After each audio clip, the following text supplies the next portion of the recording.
de m'avoir invité ce matin. Je remercie Mme Gagnon qui m'a transmis votre invitation. Et en le faisant, elle m'a dit deux choses. Elle m'a dit que le monde des affaires en général ne connaissait pas beaucoup le monde de l'édition. Alors, si je voulais parler de ça un peu. Puis aussi que ce qui vous intéressait, c'était un peu les cheminements personnels, savoir comment on arrive à quelque chose. Alors, dans ce sens-là, je vous remercie de m'avoir invité, de me donner l'occasion de raconter. C'est pas tellement moi qui est importante, mais le cheminement. Alors, je vais vous dire ça tout simplement. J'espère que ça aura une signification pour vous. J'en profite aussi pour remercier le conseil qui organise avec son comité ces petits déjeuners-là. Je félicite Mme Marie Chamberlain, je ne sais pas si elle est ici, mais qui vient de devenir la nouvelle présidente du Conseil économique. Je félicite bien sûr Robert Moreau, qui était le président, mais qui vient de devenir le président directeur général de la Caisse populaire unifiée.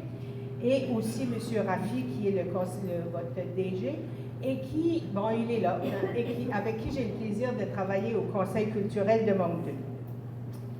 J'étais une habituée des petits déjeuners du Conseil économique pendant 10-15 ans.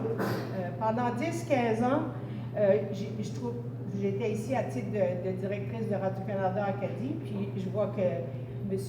Richard Simmons, qui est maintenant le directeur, est là, puis qui a des belles cotes d'écoute. 80 000 personnes qui sont rejointes chaque semaine par le bulletin de nouvelles de Radio-Canada à la télévision. Alors, je te félicite pour ce succès-là. Ça veut dire que vous êtes, en quelque part, parmi ces personnes-là. Alors, je vous remercie d'être de fidèles auditeurs. Quand je venais au petit déjeuner, au début, là, je trouvais ça bien difficile de venir parce que j'avais plusieurs enfants, 4 en fait, puis de les préparer pour l'école pour que moi je sois ici à 7h30, là, je trouvais ça bien difficile. Puis je le disais d'ailleurs à ce moment-là que c'était difficile pour les mamans ou les papas de venir tôt comme ça le matin. Je comprenais, mais vous voyez que ça peut causer des problèmes si on a de jeunes enfants. Et aussi, quand mes enfants étaient plus grands, j'ai encore trouvé ça difficile de venir ici à 7h30 le matin parce que je ne suis pas une lève-tôt. Alors aujourd'hui, je suis venue exprès pour vous autres. Alors je sais que ça, ce n'est pas une réponse à la question pourquoi se lancer en affaires à 63 ans, sauf qu'une des choses qui est intéressante, c'est que je peux choisir les heures de travail. Et les choisissant les heures de travail, je travaille plutôt le soir